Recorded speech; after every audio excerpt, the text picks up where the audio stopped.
इमरान खान अॼु असेंबलियूं टोड़ण जी तारीख़ जो ऐलान कंदो। असेंबलियूं टोड़ण सां सियासी अमल अॻिते वधंदो। मुआशी सूरतहाल जो सिधो संहुं वास्तो सियासी सूरतहाल सां आहे। हुकूमत जो हर माण्हू अरबे रुपया लुटे ॿाहिरि खणी वियो आहे।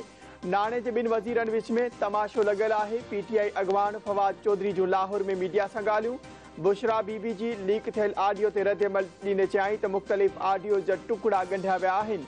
जेकी सम्झनि था त उन्हनि ऑडियो सां इमरान खान खे नुक़सानु थींदो, उहे ख़्यालनि जी दुनिया खां ॿाहिरि अचनि।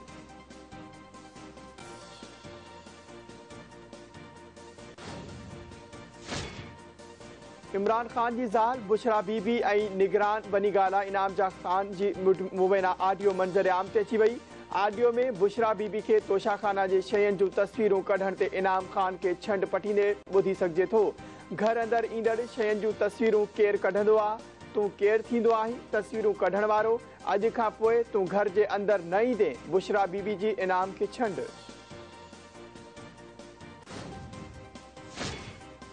इमरान खान हिकु भेरो ॿीहर बतौर वज़ीर आज़म बेवस हुअण जो एतिराफ़ करे वरितो। संदसि चवण आहे त जनरल बाजवा फ़ैसिला कंदो हो त कंहिंखे अंदरि करणो आहे ऐं कंहिंखे ॿाहिरि। हिकु हिकु करे करप्शन में मुलविस वॾा वॾा नाला बरी थी रहिया आहिनि। पीटीआई दौर में करप्ट माण्हुनि ख़िलाफ़ केस मुकमल हुआ पर नेब खे कमु करणु न ॾिनो वेंदो हो। जनरल बाजवा सभिनी खे एनआरओ 2 ॾिनो।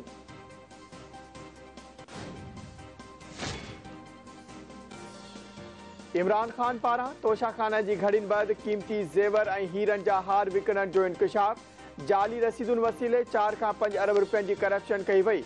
वज़ीर आज़म जे ख़ासि मुआविन अता तारड़ प्रेस कॉन्फ्रेंस कंदे चयो आहे त इमरान खान वज़ीर आज़म सेक्रेटरीट खे करप्शन जो अड्डो बणाए छॾियो हो। शर्म जहिड़ी ॻाल्हि आहे त मुल्क जो वज़ीर आज़म घड़ी चोर हो। इमरान खान खे तोहफ़े में मिलियल घड़ियूं, हीरनि जा हार, ब्रेसलेट, मुंडी ऐं कननि जूं वालियूं खपाइण ते ज़रे बराबरि शर्म न आयो।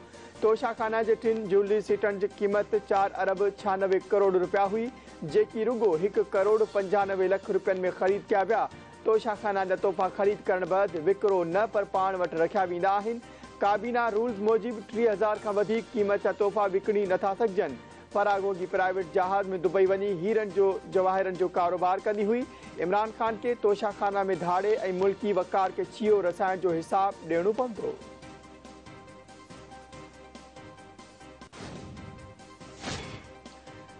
टीटीपी ऐं अफ़गानिस्तान मां सरगर्म दहशतगर्द तंज़ीमुनि जे ख़ात्मे लाइ आलमी बिरादरी जो सहकार ज़रूरी आहे। दहशतगर्दनि ख़िलाफ़ ऑपरेशन कामयाब थिया ऐं पाकिस्तान जी सरज़मीन दहशतगर्दनि खां पाक कई वई। बदकिस्मती सां टीटीपी सरहद पार महफ़ूज़ पनाहगाहूं ॻोल्हे वरितियूं। परॾेही वज़ीर बिलावल भुट्टो ज़रदारी जो न्यूयॉर्क में APS सान्हे जे 8वीं वरसी जे मौक़े ते कोठायल तक़रीब खे ख़िताब। चयाईं आर्मी पब्लिक स्कूल ते हमले में 132 ॿार ऐं 8 उस्ताद ऐं स्टाफ जा मेंबर शहीद थिया। हमले जी ज़िम्मेवारी टीटीपी क़बूल कई हुई। टीटीपी खे सलामती काउंसिल ऐं ॿिया केतिराई मेंबर मुल्कनि दहशतगर्द तंज़ीम करार ॾेई चुका आहिनि।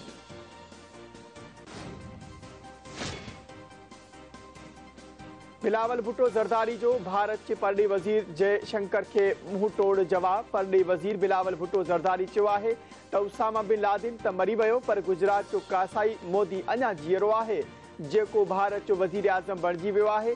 भारतीय हुकूमत गांधी जी न पर गांधी जे कातिलनि जी नज़रियात ते यकीन रखे थी ऐं हिटलर खां मुतासिर आहे।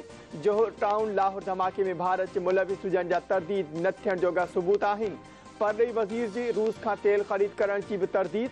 चयाईं पाकिस्तान रूस खां तेल ख़रीद न करे रहियो आहे, न ई उन हवाले सां का कोशिश करे रहिया आहियूं। रूसी तेल जी सफ़ाई ऐं इस्तेमाल जो पाकिस्तान में इंफ्रास्ट्रक्चर ई मौजूदु ई नाहे।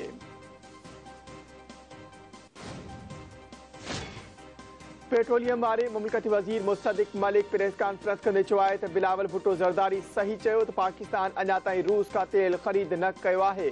मुस्तक़बिल में रूस खां सस्तो तेल ख़रीद करण जो इरादो आहे। मुआहिदो अञा नाहे थियो। तेल कंपनियुनि सां मुशावरत बैदि रूस विया हुआसीं। रूस जो 2 क़िस्मनि जो कचो तेल असांजो रिफाइनर साफ़ करण जी सलाहियत रखनि थियूं। सस्तो तेल ख़रीद करे अवाम खे रिलीफ ॾींदासीं। महिरबानी करे फ़ौरन सां मुज़ाहिमत न कयो। कराची पुलिस चीफ जावेद आलम ओढे शहरियुनि खे अपील करे छॾी। चवे थो गैर क़ानूनी तौर कराची में रहंदड़ अफ़गान शहरियुनि खे कानून जे ज़ाब्ते में आणण जी ज़रूरत आहे। ॾोहनि में वाध जो सबबु मुल्क में वधंदड़ बेरोज़गारी ऐं गुरबत बि आहे। शहर में ॿारनि सां ज़्यादती जा वाक़िया वधिया आहिनि।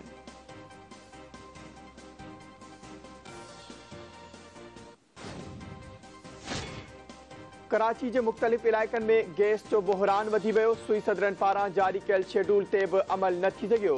कोरंगी, सुल्तानाबाद, बल्दिया टाउन, ॾियारी समेत केतिरनि ई इलाइक़नि में गैस बंदि। शहरी रद पचा लाइ परेशान थी विया।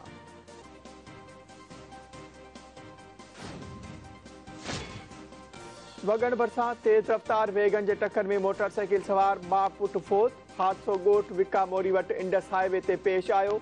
फोतियुनि में मोहन जो दड़ो जे ॻोठ बगीवासी नवाब ख़ातूं ऐं संदसि पुट शमसुद्दीन चनू शामिल। लाश घर पहुचाइण ते कोहराम वठनि। ऐं ओबावड़े वेझो अणॼातल हथियारबंदनि 2 ॼणनि खे मुबैना तौरु अगवा करे विया। हथियारबंदनि ॻोठ लांगोवासी सफदर हुसैन मलिक ऐं संदसि भाइटे फयाज़ हुसैन मलिक खे अगवा कयो।